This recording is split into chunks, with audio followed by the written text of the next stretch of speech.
High YouTube family, back to my channel. আজকে বাড়িতে গাজর, বেগুন, ফুলকপি, শুকনো মাছের চচ্চড়ি, ডাল, ক্যাপসিকাম, মটরশুঁটি, গাজর দিয়ে, ধনেপাতা, টমেটো, ডাল,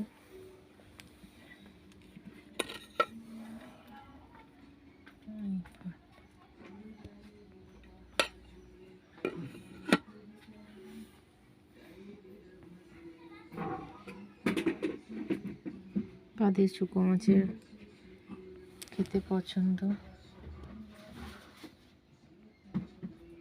বলো।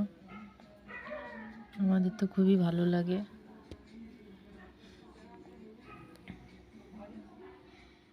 ভালো লাগলে লাইক, শেয়ার, কমেন্ট, সাবস্ক্রাইব করবেন।